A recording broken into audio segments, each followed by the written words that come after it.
Hey guys, it's me, Olivie Blake, and this is me not writing. So today I have what appears to be red wine, but it's actually a wassail,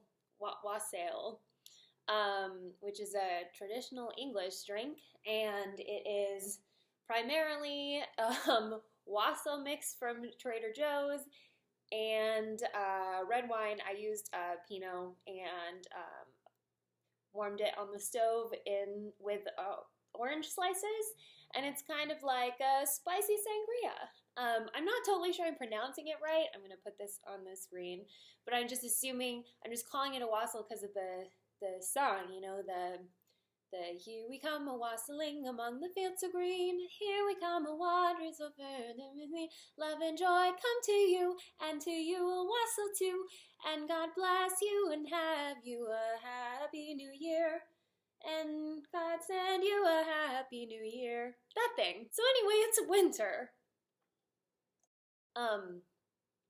Not that California is aware of that. I'm actually wearing shorts. You can't see them, but I am wearing jean shorts. Anyway, this is actually pretty good. It really is it's like sangria, but like with some cinnamon in it. So anyway, I did want to, I try really hard to be honest with you guys, I guess, whether you want it or not. So I've been having a difficult mental health time, and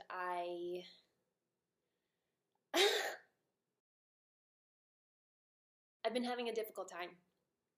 Sometimes it can be, I'm functioning, but the sort of, the output looks the same, but the effort that goes into it is a lot more difficult and more draining and more emotional. The other day I was just I couldn't find a parking spot, and I just cried. I just called Mr. Blake, hysterically, shriek sobbing. Sometimes you just can't do things. And finding a parking spot to go to the gym the other day was just too difficult. And I'm telling you this not because I want you to feel bad, but because if this is something that's going on for you, you're not alone. And we'll get through it. I was listening to the new Imagine Dragons album, and a helpful song for this sort of mood is Burnout, which is the second to last song on the deluxe edition. I saved the lyrics for you/myself. So the lyrics are, it's just another downpour, don't let it get the best of you. It's only up from the floor. I've also been like a leaky faucet. It's only up from the floor. Don't burn out. So the point is, we're going to be fine.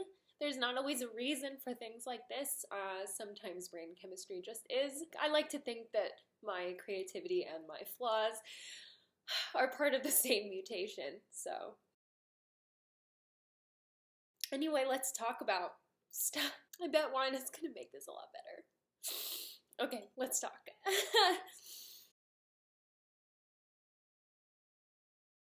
So I love your character analyses. I'm just let it go. If my makeup ends up all over my face, then just know I'm not hiding anything from you. Okay, so in the last Olivie Blake is not writing, you talked about how fiction is asking for strong female characters, but that what we need are more female characters that are real and have flaws. What would you say are the strengths and weaknesses of the female characters that you write often? Hermione, Pansy, Daphne, Ginny, and Luna. So obviously this is a fan fiction question. I rarely write Ginny and Luna. I don't really like them, so I'm going to replace them with Lily. Lily Evans / Lily Potter, who I do write quite a lot, and then I'll probably talk a little about original characters as well. I'll probably talk about Lovely Tangled Vices because it is very recent, and there are a lot of female types. So, okay, let's start with Hermione. She is, well, one of the things I actually really like about her is she's really not that good with people. She does have sort of a tendency for outbursts. She doesn't necessarily think a lot about what she says before she says it. Like for someone who's very smart, she kind of just blurts things or lets her emotions get the better of her. Definitely lets her emotions get the better of her quite a lot, actually. She lets her emotions get the better of her quite a lot. But I don't think that's something I want to take from her. I don't think she needs to be logical all the time. I think the reason she's good at school is because she's like, I can put on my logical hat and everything makes sense and just these things are true all the time. Sorry if my dog is distracting you. He's distracting me.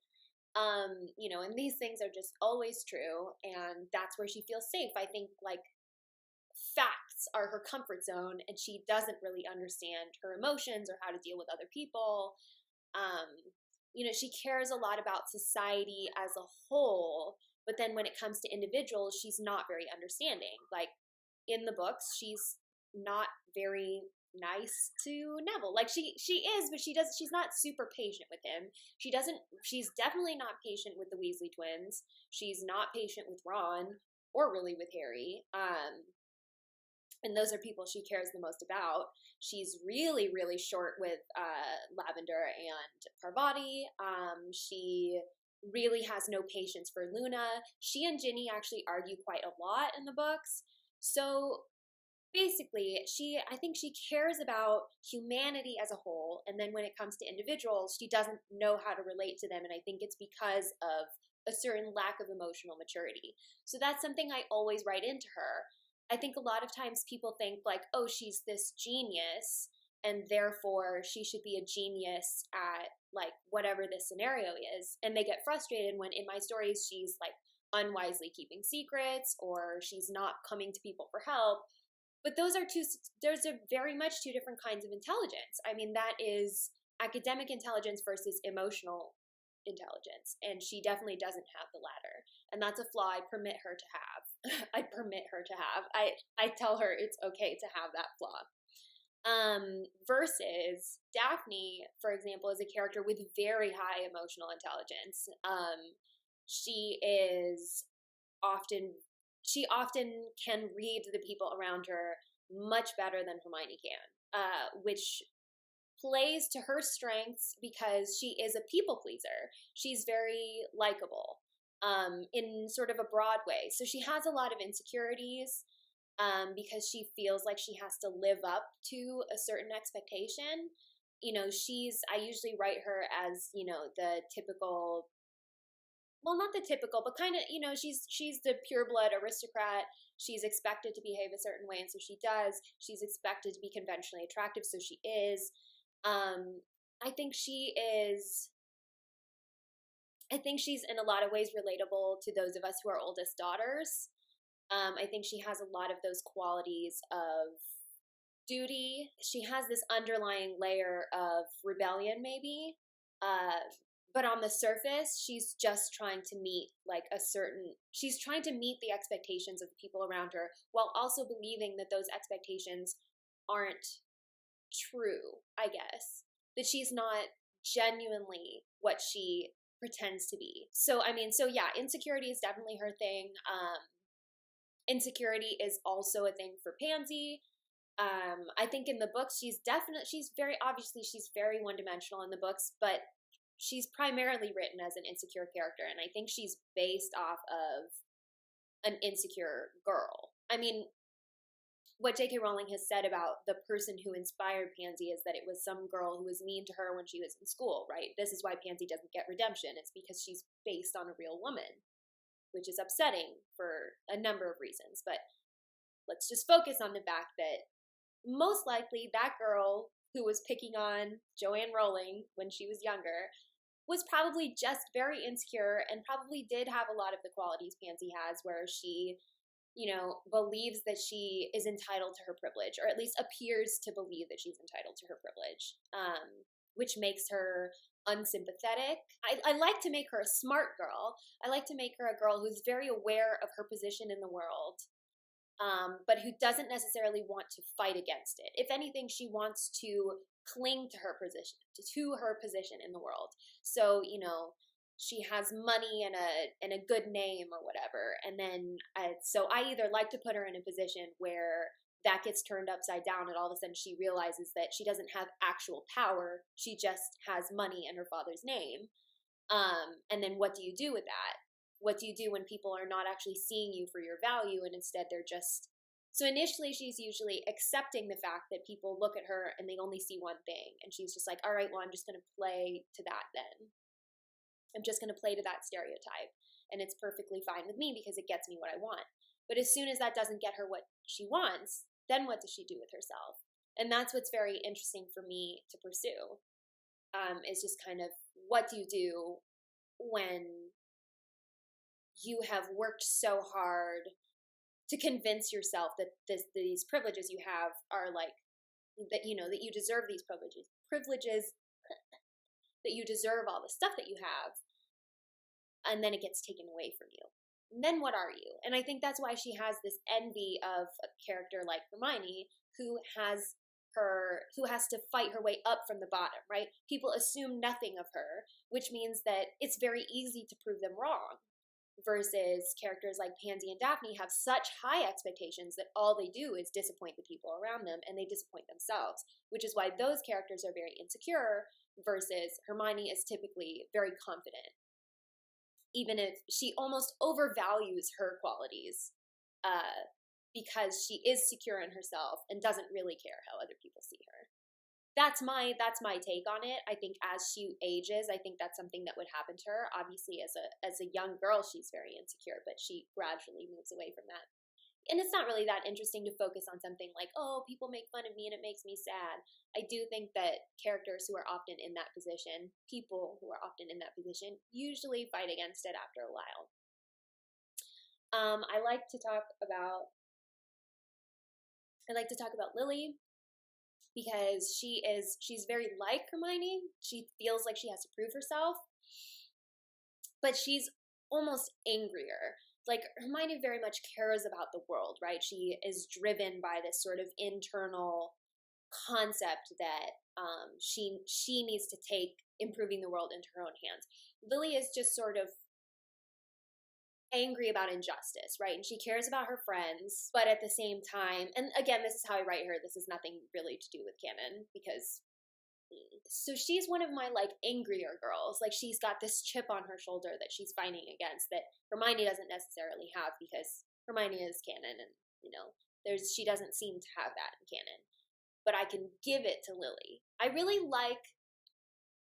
think people don't love an angry girl, but I think that we are all angry as girls. I think that we're taught to suppress that emotion, and I think that's what's so fun about Lily, is that she doesn't, is that she refuses, that she sees the way other people look at her, and she makes a point to prove them wrong. So that's very fun for me to write, and I think it's why a lot of my original female characters are very similar to that. Ariadne from Lovely Tangled Vices is very much a Lily, where she's got that chip on her shoulder. She does not appreciate the way the world sees her, and she doesn't understand why they see her that way. And I have read people say that Aurora Locke, Ariadne's sister, they like her better because she is more able to suppress that. She's more able to suppress her rage, right? So she's able to get more done because she can be more sneaky about the way she feels. But I think Ariadne is how all of us feel. She's just sort of this more raw way of dealing with it. And I think that having a character who learns how to harness that anger with the world and with her circumstances is very important for us to see and for young women to see.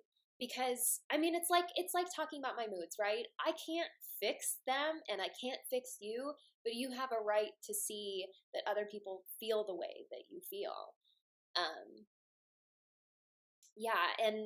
And then you have Celeste, who is positively full of rage and insecurity, and she hides it and she keeps it sort of clamped shut.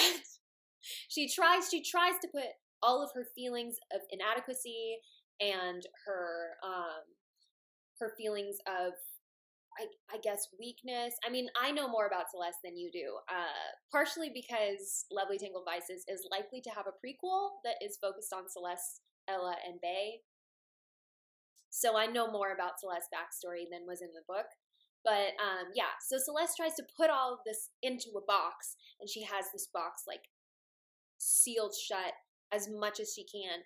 But then, you know, Aurora comes and shakes this box, and Celeste can't keep it inside anymore. And what do you do then at that point when you're at your breaking point?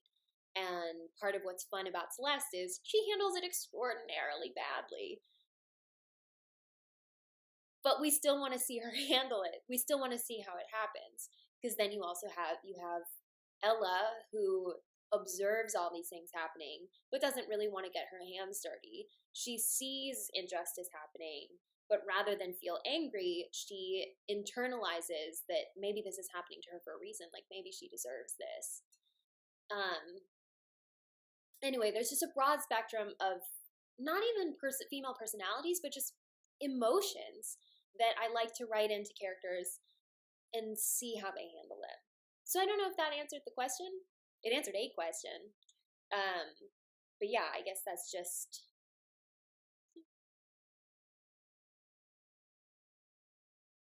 So I got this, Something I Think Fortuna Major, which I just reread, and Rebel North, which I loved. Thank you, I'm glad you liked it. Have in common are the depictions of the relationships the protagonists choose to leave. You thread an incredibly difficult needle. Nobody ever does anything awful. It isn't the guy hits the girl or anything like that. And yet your protagonists aren't wrong to want something better. I see so many women get stuck in these not quite right relationships. I wonder what you think about why that is and how to avoid them. Well, I think that in a lot of ways we're taught that we need to be in a relationship, which is part of it. I think we are taught that like men can be changed, or our partners, that we can fix them. We kind of internalize this idea that we can make the situation better. We can handle this. We can fix it. If there's someone that we have attraction to or feelings for, we can fix the little flaws. And it's also the uncertainty principle of, I really care about the person I'm with, and sure, there might be something better out there, but what if it takes me a long time? And part of this is rooted in like our actual biological clock. Like we do only have a certain amount of time to reproduce, and therefore, yes, we only have a certain amount of time to pursue committed relationships. But it's kind of this concept of, like I've brought up before, is a relationship worth it, even if it doesn't lead to marriage and babies and stuff? This is sort of this is stuff we wouldn't have to think about if we weren't living so long. I'm just going down a hole. The point is, women get very comfortable, not just women, everyone gets very comfortable in their relationships because we're very afraid of starting over. Starting over is a lot of work. Getting past that feeling of, I think it's unlikely that you ever hit this bar of like, I just can't take it anymore. I don't think that's that common. Like there are things that can take it there, and I think that's why like fiction in a lot of ways will make it like, this is obviously the bad relationship. You don't want to be in a relationship where someone's hitting you or emotionally abusive or too jealous and like all this stuff. It makes it easy to hit that bar. But I think more often in life, you don't really hit a bar. You hit more of a lull that's like, I'm not really getting everything I want, but is it possible to get everything I want? And we have no way of knowing that. So it's that sort of uncertainty that makes people stay in situations that are comfortable. I think a lot of times people don't change unless they get forced out of that. I think usually someone is like there to provide the spark that's like, you could be in a different situation. There's also such an onus on ending a relationship when you don't have some like, I have a friend who is going through a divorce, and her whole thing was that he didn't really do anything wrong. It just wasn't working. And she felt this extreme guilt about the fact that it felt like it failed. And I understand that guilt absolutely, because I think that I've said before that we classify relationships as successes and failures, which is crazy. That's not how it works. So yeah, I definitely see why people stay in those relationships, because it can be, you never know if you're going to find something better. You never really know for sure. And we're very afraid of being alone, and we're afraid of starting from scratch. And being vulnerable with someone is so difficult that to think about doing it again after something didn't work out the last time is very hard. So I think it's very human to get comfortable and possibly stuck in a situation that isn't necessarily the wrong one. And this is the thing, is I think you could be a certain degree of happy with a number of people in your life, or people you've never met. I think there are lots of versions of your life, and you pick one. And you either pick the one you have and you make it your best life, or you say, this doesn't give me all the things that I want, assuming that you only get one life and you only have the choices in front of you. You have to just choose the best one. And that's very hard because you don't know what your other choices are. And you can never predict those things. So either you live your life with a lot of faith and a lot of optimism, and the concept that if you aren't getting what you want now from your job or your friends or your significant other, that you could find those things, which is, I'm not normally a hopeful person, but I like to think that is the one. Or you just sit in the circumstances that you create for yourself and see how it goes.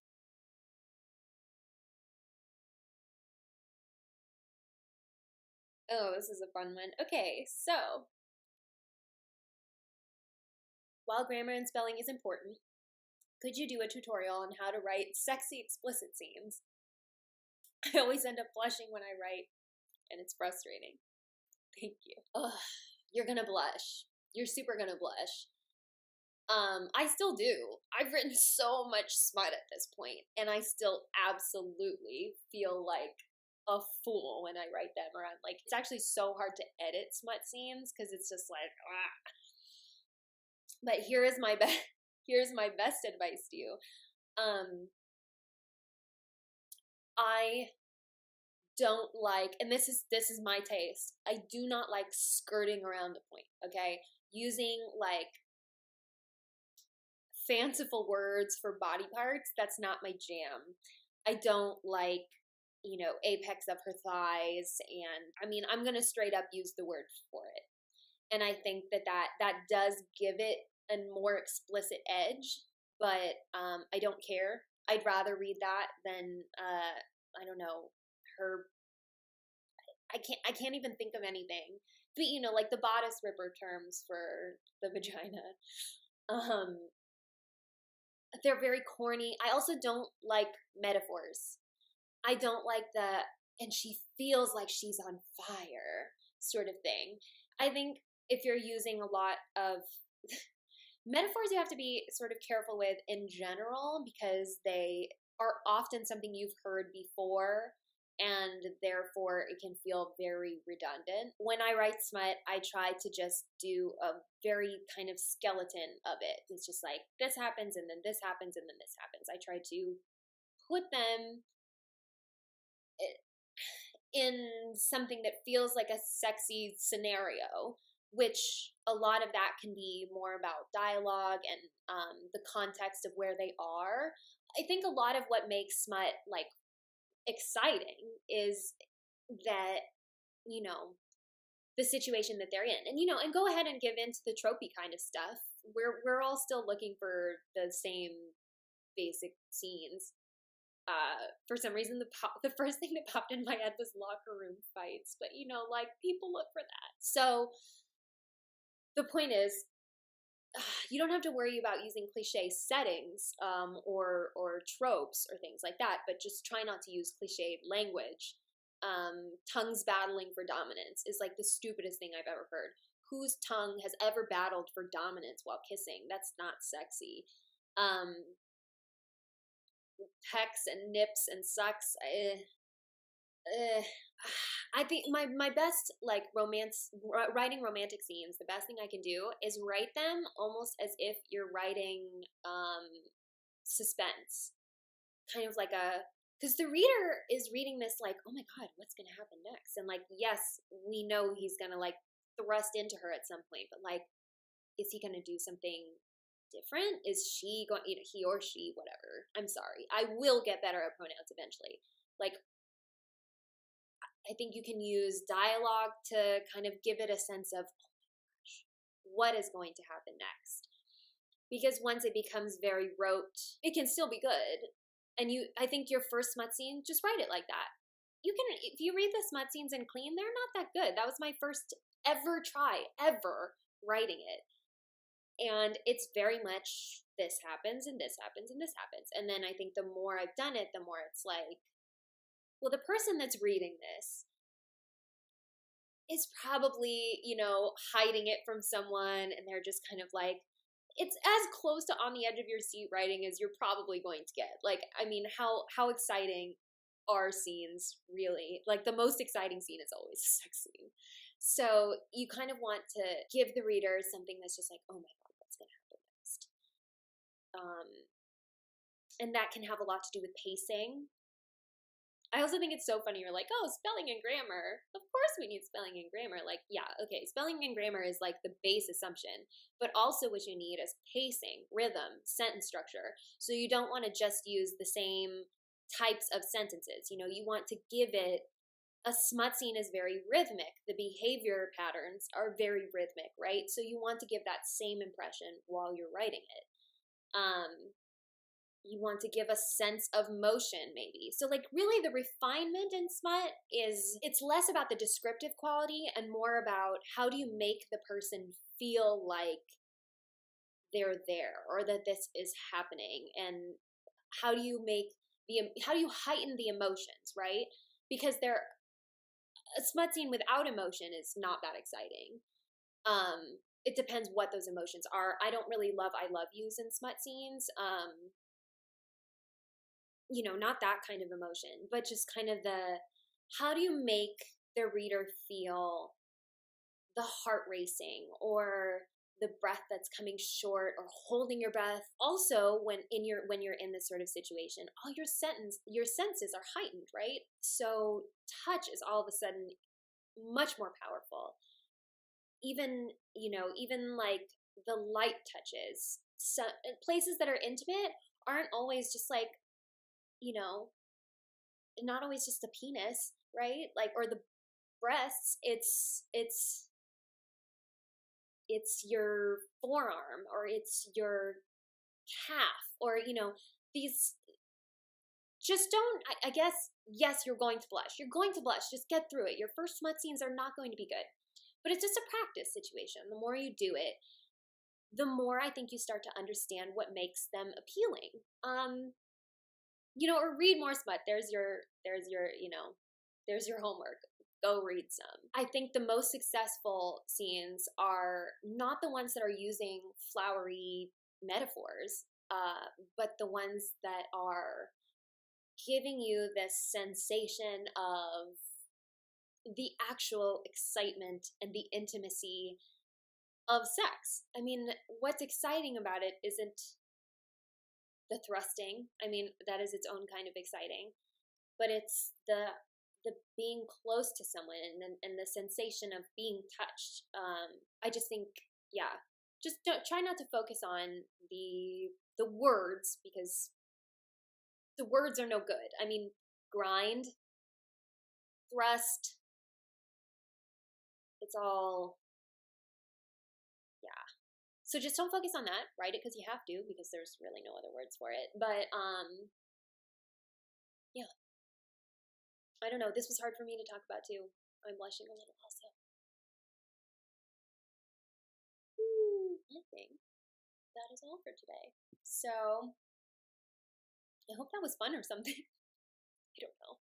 I'm sorry about my emotions. I'll try to put them back in their box, but there's really no promising. Oh, I realized that my dog is very afraid of this dagger, and I was like, that's so weird. He's so nervous. And then I was like, oh yeah, it's a dagger. It is a weapon. So his instincts are correct. So anyway, this has been me, Olivie Blake, not writing. And I'll see you next week.